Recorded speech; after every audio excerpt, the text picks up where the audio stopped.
বাংলাদেশ কিভাবে মুসলিমের দেশ হল? ২০২২ সালের জনশুমারি অনুযায়ী বাংলাদেশে মোট জনগোষ্ঠীর ৯১.০৪% হচ্ছে মুসলমান এবং বর্তমান বিশ্বে ইন্দোনেশিয়া, পাকিস্তান এবং ভারতের পরে চতুর্থ বৃহৎ মুসলিম দেশ হচ্ছে বাংলাদেশ। কিন্তু আপনার মনে কি কখনো প্রশ্ন জেগেছে, একদিকে হিন্দু মেজরিটি ইন্ডিয়া, আরেকদিকে বৌদ্ধ মেজরিটি মিয়ানমার থাকা সত্ত্বেও মাঝখানে বাংলাদেশ কিভাবে মুসলিম সংখ্যাগরিষ্ঠ দেশ হয়ে গড়ে উঠল? এটি জানতে হলে আমাদের ফিরে যেতে হবে ইতিহাসের গভীরে। বাংলায় সর্বপ্রথম ইসলামের আগমন ঘটেছিল আরব বণিকদের বাণিজ্যের মাধ্যমে। সপ্তম বা অষ্টম শতাব্দীতে আরব বণিকরা বঙ্গোপসাগরের উপকূলীয় অঞ্চলে, মূলত দক্ষিণ এশিয়া এবং দক্ষিণ পূর্ব এশিয়ার বিভিন্ন অঞ্চলে বাণিজ্য করতে আসতেন। বঙ্গোপসাগর ও বঙ্গের নদীগুলো ছিল গুরুত্বপূর্ণ বাণিজ্য পথ, যার মাধ্যমে তারা চট্টগ্রাম এবং সোনারগাঁওয়ের মতো অঞ্চলগুলোতে খুব সহজেই পৌঁছাতে পারত। এসব আরব বণিকরা বেশিরভাগই ছিলেন ইসলাম ধর্মের অনুসারী, আর আরব বণিকদের প্রধান উদ্দেশ্য বাণিজ্য করা হলেও তারা বাণিজ্যের পাশাপাশি এসব অঞ্চলে ইসলামের আদর্শ ছড়িয়ে দিতেন, যার কারণে এই বণিকরা বাণিজ্যিক কেন্দ্রগুলোতে ছোট ছোট মুসলিম সম্প্রদায় স্থাপন করেন এবং স্থানীয় মানুষদের সঙ্গে মেলামেশা শুরু করেন। আরব বণিকদের সততা, নৈতিকতা এবং ব্যবসায়িক নীতির কারণে স্থানীয় লোকদের ইসলামের উপর ইতিবাচক প্রভাব পড়ে এবং অনেকেই ইসলামের প্রতি আকৃষ্ট হতে থাকেন। এরপর ৭১২ খ্রিস্টাব্দে মোহাম্মদ ইবনে কাসিমের সিন্ধু বিজয় গোটা ভারতবর্ষে ইসলাম প্রচারের পথ উন্মুক্ত করে। কিন্তু ইবনে কাসিমের সিন্ধু বিজয়ের ফলে ভারতের শুধু উত্তর পশ্চিমাঞ্চলে একটা ক্ষুদ্র অংশ ইসলামের শাসনে আসে। দশম শতাব্দীতে আল্প তাইজিন সামানীয়দের হয়ে ভারতীয় সীমান্তে প্রথম অভিযান পরিচালনা করেন এবং কিছু অঞ্চল দখল করে নেন। তার মৃত্যুর পর তার পুত্র সেবু তাইজিন আফগানিস্তানের গজনভি সাম্রাজ্য প্রতিষ্ঠা করেন। গজনভি সাম্রাজ্যের মূল কেন্দ্র ছিল গজনি এবং সেবু তাইজিন ছিলেন গজনির প্রথম শাসক। সেবু তাইজিনের পুত্র মাহমুদ গজনভি তার সাম্রাজ্যের সীমানা বিস্তারের জন্য বহু সামরিক অভিযান পরিচালনা করেন। তার প্রধান লক্ষ্য ছিল ভারতের ধনী হিন্দু রাজ্যগুলিকে জয় করা এবং লুটতরাজ চালানো। ১০০৮ সালে তিনি হিন্দু শাহী রাজাদের পরাজিত করেন এবং তার সাম্রাজ্য লাহোর পর্যন্ত বিস্তৃত করেন। মাহমুদ গজনভি মোট ১৭ বার ভারত আক্রমণ করেন এবং প্রতিবারই তিনি প্রচুর ধন সম্পদ লুট করে গজনিতে ফিরে যান। ভারত আক্রমণ করে মাহমুদ গজনভি জয়ী হলেও ভারতে স্থায়ীভাবে কোনো শাসন কার্য পরিচালনা করেননি, বরং তার শাসনকালে গজনভি সাম্রাজ্য আফগানিস্তান থেকে উত্তর পশ্চিম ভারতের একটি বিশাল অঞ্চলে বিস্তৃত হয়। কিন্তু মাহমুদ গজনভির মৃত্যুর পর গজনভি সাম্রাজ্য ক্রমশ দুর্বল হতে থাকে। পরে ১১৮৬ খ্রিস্টাব্দে গজনভি সাম্রাজ্যের পতন ঘটে এবং গজনভি সাম্রাজ্য দখল করে নেয় গুরিদ সাম্রাজ্য। গুরিদের মধ্যে সবচেয়ে উল্লেখযোগ্য শাসক ছিলেন মুহাম্মদ ঘুরি। গুরিদের প্রধান সাম্রাজ্য ছিল বর্তমান আফগানিস্তান এবং ইরানের কিছু অংশে এবং ১১৯২ সালে মুহাম্মদ ঘুরি তরাইনের দ্বিতীয় যুদ্ধের মাধ্যমে হিন্দু রাজা পৃথ্বীরাজ চৌহানকে পরাজিত করে উত্তর ভারতের একটি বড় অংশকে মুসলিম শাসনের অধীনে আনেন। মুসলিম শাসন প্রতিষ্ঠার ফলে ভারতবর্ষে ইসলাম ধর্মের বিস্তার করতে থাকে। এই যুদ্ধের পরে মোহাম্মদ ঘুরি তার সেনাপতি কুতুবউদ্দিন আইবেককে দিল্লির শাসনভার দেন। কুতুবউদ্দিন আইবেক দিল্লিকে মুসলিম শাসনের কেন্দ্র হিসেবে প্রতিষ্ঠিত করেন। পরবর্তী সময়ে তিনি দিল্লিতে দিল্লি সালতানাত প্রতিষ্ঠা করেন, আর সে সময়টায় ভারতবর্ষে সবচেয়ে বেশি ইসলাম ছড়িয়ে পড়ে, কেননা মুসলিম শাসন প্রতিষ্ঠিত হওয়ার কারণে সেই সময় বিশ্বের বিভিন্ন জায়গা যেমন তুরস্ক, ইরান এবং আরব থেকে অনেক মুসলিম ব্যক্তি ভারতবর্ষে এসে ব্যবসা বাণিজ্যের পাশাপাশি বসবাস শুরু করেন এবং ইসলামের দাওয়াত দেন।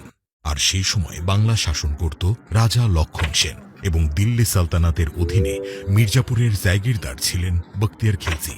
তিনি ১২০৪ খ্রিস্টাব্দে রাজা লক্ষণ সেনের বাহিনীকে পরাজিত করেন এবং বাংলার রাজধানী নদিয়া দখল করেন। এরপর গৌড় দখল করেছিলেন তিনি। বখতিয়ার খিলজির এই বিজয়ের মাধ্যমে বাংলায় সর্বপ্রথম মুসলিম শাসনের সূচনা হয় এবং এই বিজয়ের পর থেকেই বাংলায় বিভিন্ন সুফি সাধকরা আসতে শুরু করেন। তারা গ্রামাঞ্চলে গিয়ে সাধারণ মানুষের মধ্যে ইসলাম প্রচার করেন।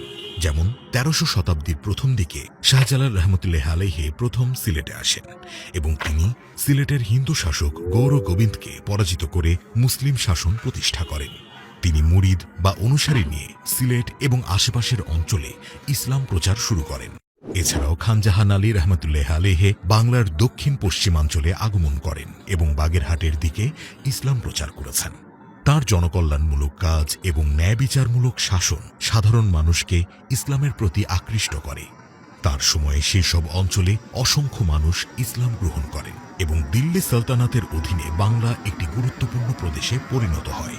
তবে পরবর্তীতে দিল্লি সালতানাত থেকে আলাদা হয়ে সমগ্র বাংলাকে এক করে বাংলা সালতানাত প্রতিষ্ঠা করেন শামসুদ্দিন ইলিয়াস শাহ। কিন্তু 1400 সালে ইলিয়াস শাহের কাছ থেকে বাংলা সালতানাত দখল করে নেন এবং পুনরায় বাংলায় হিন্দু শাসন প্রতিষ্ঠা করেন রাজা গণেশ। কিন্তু 1418 সালে তার মৃত্যুর পর তার ছেলে যদুনারায়ণ মুসলিম ধর্ম গ্রহণ করেন এবং বাংলার সালতানাতে বসেন। আর এ সময়ে তার নাম পরিবর্তন করে রাখা হয় সুলতান জালালউদ্দিন মোহাম্মদ শাহ এবং বাংলায় ইসলাম প্রতিষ্ঠায় সবথেকে বেশি ভূমিকা রাখেন সুলতান জালালউদ্দিন মোহাম্মদ শাহ। তিনি পুরো বাংলায় শাসন প্রতিষ্ঠা করার পর অনেক হিন্দু ধর্মের মানুষকে মুসলিম করেছিলেন এবং তিনি প্রথম আরাকানকে বাংলার সাথে অন্তর্ভুক্ত করেছিলেন। এছাড়াও তিনি আফগান, আরব এবং মিশরের অনেক মুসলিম শাসকের সাথে কূটনৈতিক সম্পর্ক প্রতিষ্ঠা করেন। এরপর মুঘলরা বাংলা দখল করে নেওয়ার পর রাজধানী করে ঢাকাকে। ফলে পূর্ব বাংলা অর্থাৎ বর্তমানে বাংলাদেশে ব্যাপকভাবে সাধারণ মানুষদের মাঝে ইসলাম ধর্ম ছড়িয়ে পড়ে এবং সেই সময়ে পূর্ব বাংলার প্রচুর হিন্দু ব্যক্তি ইসলাম ধর্ম গ্রহণ করেছিলেন। হিন্দুদের ধর্মত্যাগের পিছনে অন্যতম কারণ ছিল বাংলায় হিন্দু সমাজে জাতিভেদ প্রথা। এই প্রথা অনুযায়ী হিন্দু সমাজকে 4টি প্রধান বর্ণে ভাগ করা হতো: ব্রাহ্মণ, ক্ষত্রিয়, বৈষ্ণব এবং শূদ্র। নিম্নবর্ণ বা শূদ্ররা সামাজিকভাবে অত্যন্ত অবহেলিত ছিল এবং তারা নানা ধরনের শোষণ ও বৈষম্যের শিকার হতো। আর পূর্ব বাংলা অর্থাৎ বর্তমান বাংলাদেশে এই নিম্নবর্ণ অর্থাৎ শূদ্রদের বসবাস ছিল সবথেকে বেশি। এরপর তাদের ওইখানে যখন ইসলামের ধর্মের দাওয়াত নিয়ে যাওয়া হয় তখন তাদের সামনে 2টি রাস্তা থাকে: 1, জাতি বৈষম্যের শিকার হয়ে হিন্দু ধর্মে থেকে যাওয়া; 2, নতুন ধর্ম ইসলামে কনভার্ট হওয়া, যেখানে সমাজের নিম্ন শ্রেণীর মানুষদেরও যথেষ্ট সম্মানের চোখে দেখা হয়। স্বাভাবিকভাবেই পূর্ব বাংলার নিম্ন শ্রেণীর অনেক হিন্দু ইসলাম ধর্মে কনভার্ট হয় সে সময় এবং পূর্ব বাংলার সাধারণ মানুষের কাছে ইসলাম ধর্মের ছোঁয়া দ্রুত ছড়িয়ে পড়ে। এরপর ব্রিটিশ শাসনের সময়ও বাংলায় মুসলিমদের সংখ্যা বাড়তে থাকে, কেননা এই সময় ভারতের উত্তর অংশ থেকে একটা বিশাল মুসলিম জনগোষ্ঠী বাংলাতে চলে আসে এবং সর্বশেষ 1947 সালে ভারতবর্ষকে হিন্দু ও মুসলিম জনগোষ্ঠীর ভিত্তিতে 2টি দেশে পৃথক করা হয় এবং জন্ম হয় ভারত ও পাকিস্তান নামে 2টি আলাদা দেশ। পাকিস্তানকে 2 অংশে বিভক্ত করা হয়: পাঞ্জাব, সিন্ধু, বেলুচিস্তান এবং উত্তর পশ্চিম সীমান্ত প্রদেশ নিয়ে গঠিত হয় পশ্চিম পাকিস্তান। বর্তমানে পাকিস্তান এবং পূর্ব বাংলা নিয়ে গঠিত হয় পূর্ব পাকিস্তান, বর্তমানে বাংলাদেশ। দেশভাগের পর হিন্দু ও মুসলিম উভয় সম্প্রদায়ের মধ্যে বড় আকারের জনসংখ্যা স্থানান্তর ঘটে। পশ্চিমবঙ্গ, আসাম এবং ত্রিপুরা থেকে অনেক মুসলিম পূর্ব পাকিস্তানে বর্তমান বাংলাদেশে চলে আসেন এবং পূর্ব বাংলার হিন্দু সম্প্রদায়ের অনেকে পশ্চিমবঙ্গ ও ভারতে চলে যান, যার কারণে একদিকে যেমন বাংলাদেশে হিন্দুদের সংখ্যা কমে যায়, অন্যদিকে মুসলিমদের সংখ্যা আগের থেকে কয়েক গুণ বৃদ্ধি পায়। বাংলাদেশের মুসলিমদের ইতিহাস মূলত আরব বণিকদের আগমনের মধ্য দিয়ে শুরু হলেও বহু শতাব্দীর সামাজিক, রাজনৈতিক ও ধর্মীয় প্রক্রিয়ার ফল। বখতিয়ার খিলজির বাংলা বিজয়, সুফি সাধকদের প্রচার, দিল্লি সালতানাত এবং মুঘল সাম্রাজ্যের শাসন, ব্রিটিশ শাসনের সময়ে জনসংখ্যার স্থানান্তর এবং ভারত পাকিস্তান নামে ধর্মের ভিত্তিতে 2টি আলাদা দেশ প্রতিষ্ঠা, এই সবই বাংলাদেশে ইসলামের প্রতিষ্ঠা ও বিকাশের সাথে জড়িত।